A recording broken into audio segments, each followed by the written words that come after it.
This is not a drill. Get to a safe distance. This is the biggest bomb that we have ever made. Do not look. I repeat, do not look at the bomb.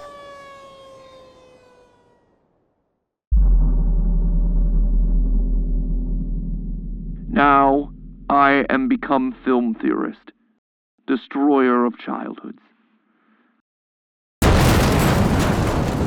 Hello, Internet! Welcome to Film Theory, the show that sometimes actually talks about films. Hey, look, it's not my fault that most of the interesting stuff these days is happening on the internet. But shockingly enough, between all the shorts and toilet wars, Hollywood finally managed to produce a movie that caught all of our attention, Oppenheimer. And honestly, with Hollywood strikes nowhere close to ending, this is probably one of the last times we'll actually get to talk about a new movie for a while. So let's just do that, shall we? Let's theorize for a bit about Oppenheimer, because spoiler alert, it's not actually about the title character. Now, for those of you who aren't looking to pay $20 to go see 3 hours of men dramatically talking at each other, this is the latest movie from director Christopher Nolan, and it's all about the life of J. Robert Oppenheimer, a brilliant scientist who was recruited by the US government in World War II to develop the atomic bomb. While a great deal of the film covers the development of the bomb, most of the drama actually comes into play with the fallout of the bomb. Pun definitely intended. You see, Oppenheimer felt intense guilt for the creation of his weapon, fearing that the escalation of nuclear weaponry would lead to worldwide annihilation, and so he used his influence to try to get the United States to back off from the arms race that he himself inadvertently created. Of course, this doesn't sit too well with the powers that be, and they ultimately tried to discredit him for their own political gain. It is heavy stuff, with a lot of super serious themes on its mind. Personally though, my favorite part of the whole thing was when Oppenheimer said, "It's Oppen time," and then he opped all over the screen. It's completely unexpected. Very good twist in the third act. But like I alluded to in the intro, I think there's more going on here. Oh sure, it's an incredible commentary on the effects of power, whether or not we should be toying with destructive atomic energy, and how ambition can cloud your judgment, but underneath the surface, there's a second story going on here. A meta story. I believe that Oppenheimer is not just an overt biopic about the father of the atomic bomb, I also think it's a secret biopic about the man who made it, the director Christopher Nolan himself. And what's more, if you look at the direction Oppenheimer's life took in the film, it tells us exactly what's next for Nolan in his career. Here's a hint for you.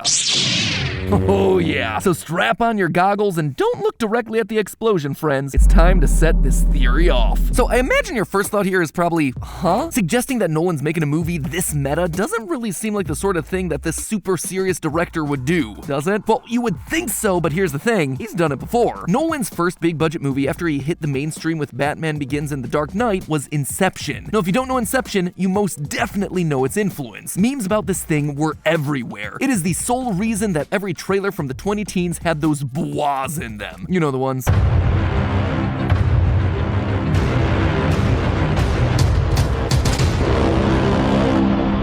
To give you a quick summary, Inception was a classic heist film with a twist. The heists were happening inside of dreams. It's a really cool film, and it truly pioneered a visual style that would influence movies like Doctor Strange in the years that would follow. But it was also one of the first and biggest movies to truly lean into theory culture. For instance, the movie ends on this big cliffhanger that, if you pay enough attention to the small details like a true theorist throughout the rest of the movie, you can actually solve. And that wasn't it. Years and years ago, there was this popular theory, a fan theory, going around suggesting that the entire movie was actually one big allegory for the art of filmmaking, with each of the main characters representing a different member of the film's crew. You had the extractor organizing the whole thing, representing a film's director, the point man who did all the research, representing producers, the architect who created the dreams themselves, representing the production designer, the forger to impersonate others in the dream, representing actors, a benefactor financing the whole project and meddling a little bit more than they probably should, representing the studios, even the mark that they were implanting the ideas into, representing the audience of the movie being affected by the film's ideas. It was a really cool, really classic film theory that, believe it or not, Nolan himself actually confirmed. He explained that Inception was a reflection of his artistic life, and that he wrote the team-based collaborative activity from the movie based on the team-based collaborative process that he knew, filmmaking. Which just goes to show us two separate things. First, sometimes those super out there theories aren't as wrong as you think, and two, Nolan isn't afraid to use allegories about making movies in his movies. So now that we've established that fact, how can we map Nolan's life life on Oppenheimer. Well, Oppenheimer is praised as a thought leader in his field. He's brilliant, a true visionary who's able to get the job done. All of that maps pretty perfectly onto Nolan, who's undeniably one of the best, most respected directors currently working today. Just like Oppie, Nolan is a great leader with other professionals who are very eager to work with him. I mean, just look at the star power in Oppenheimer that are basically regulated to cameos and background extras. A great specific example of this, a few years ago, Matt Damon was taking a break from acting to spend time with his family. He negotiated with his wife that the only thing that would get him to end his time off early was if Christopher Nolan called, right before Nolan offered him his part in Oppenheimer. But Nolan's got this respect from being a thought leader who's unapologetic for his work. In a cinema ecosystem where only established IP gets substantial budgets, Nolan is able to get almost any project that he wants funded. Again, it's just like Oppenheimer, who at the beginning of his career was considered to be out there with his theories, but by the end of it was getting huge funding for his Manhattan Project. And you cannot deny that both of these men get explosive results. Since Batman Begins, Nolan's films almost universally get tons of prestige and money. As for Oppenheimer, his explosive results are measured in,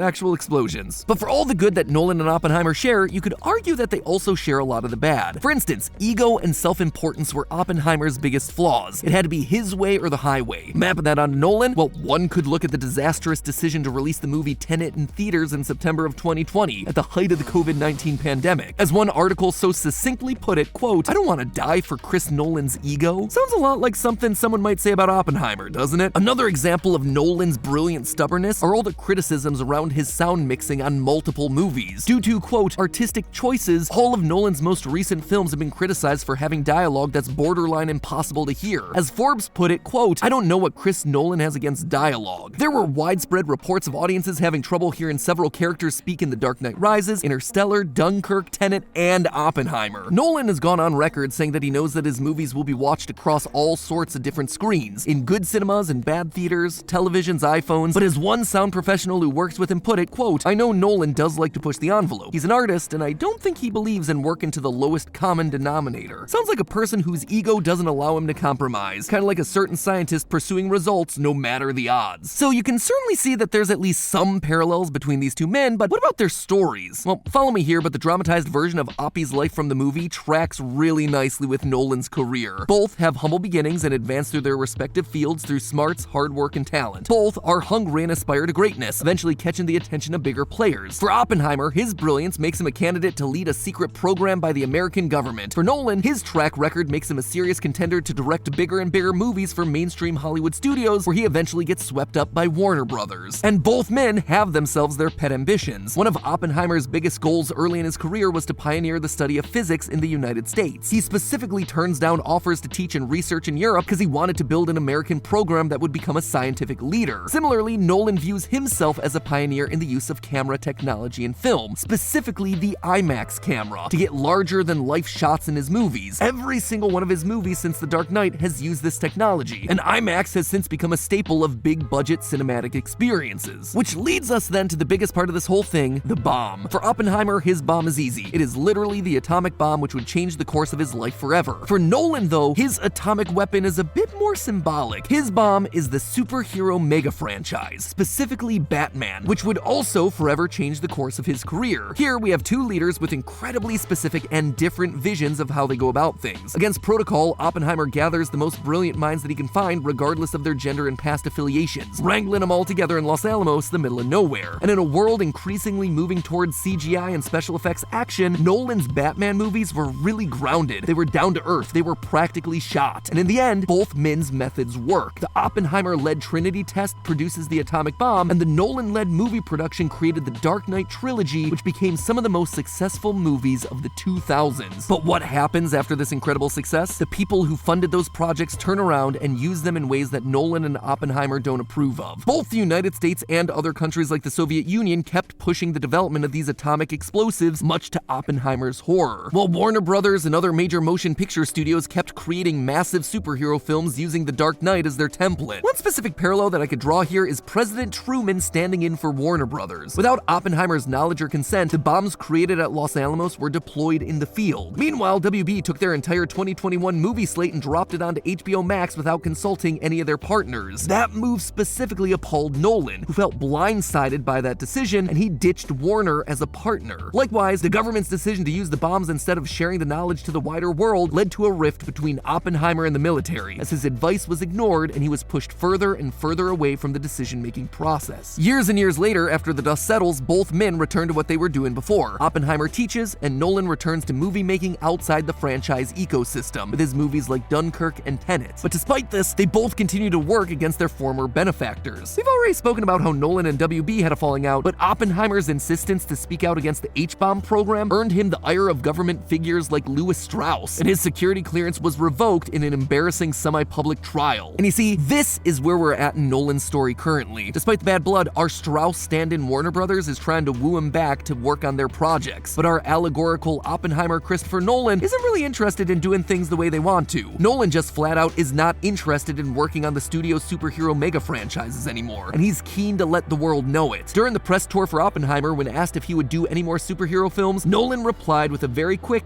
and curt no. After Batman, do you want to direct another superhero movie? No. And it's obvious to see why. I mean, just look at what these mega franchises have done to cinema the past few years. We've talked about it a lot on this channel already, but studios are pumping more and more money into their big brand-driven, superpowered action movies, chasing the box office numbers pulled in by those Dark Knight films. But that just isn't a sustainable model. In a lot of ways, those early Chris Nolan Batman movies set off a chain reaction that ultimately led to massive bombs like The Flash earlier this year. To me, this is actually the most compelling comparison between these two men. For Oppie, there was this worry that the atomic test at Los Alamos was going to set off a chain reaction that would ignite the atmosphere and destroy the world. Now, obviously, that didn't end up happening, but in the most chilling scene in the whole movie, Oppenheimer tells us that he's afraid that he did set off a chain reaction that would destroy the world. It wasn't one bomb, it was unlocking the power of the atom in general, leading to bigger and bigger weaponry that would ultimately lead to nuclear annihilation. Nolan, meanwhile, inadvertently set off a similar chain reaction across Hollywood. With all the money now getting funneled into mega franchises, he effectively helped to kill off the low and mid-budget movies that started his career. And now, as those big movies fail one after the other, the industry as a whole is collapsing. The world of Hollywood has literally been set on fire. That being said, this is where our big twist to this whole allegory comes in. Because Oppenheimer the film has so many parallels to Nolan's own life, we can actually use the end of Oppie's story to predict what Nolan is gonna do next. Clearly, Nolan isn't done with big budget cinema, and he's doing his best to use his name to pull weight within the world of filmmaking. Nolan will want to pull things back to a reasonable scale, telling stories that are good while also pushing the art form forward. And to do it, just like Oppenheimer tried to join the development of the hydrogen bomb to steer it in a direction he preferred, I suspect Nolan will be going back to the mega franchises. In fact, I think we can even pinpoint which ones he's gonna do. Hear me out and quote me later, Christopher Nolan will direct a Star Wars movie, also a James Bond movie. Why those two specifically? Well, first of all, a James Bond project would fit Nolan's down-to-earth style perfectly. He's even expressed interest in it. During the press tour for Oppenheimer, he said this: I love those movies. The influence of those movies on my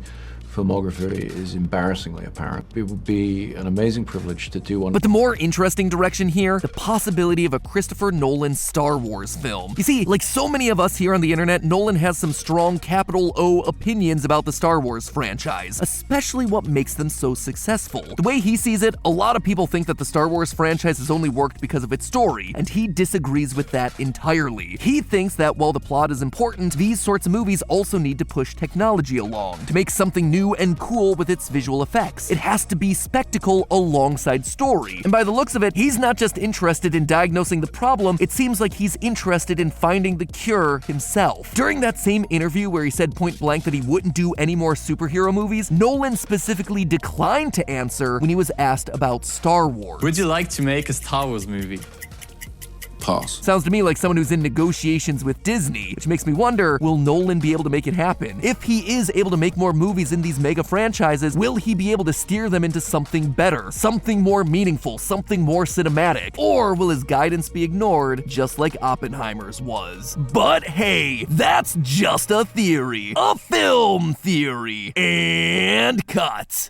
And hey, if you want to check out some of our older film theories about the Chris Nolan Batman movies that started this whole chain reaction, why not check out our video about how the Joker is secretly a billionaire? Or if you want a really old school classic film theory, check out the video about how Batman actually destroyed Gotham in The Dark Knight Rises.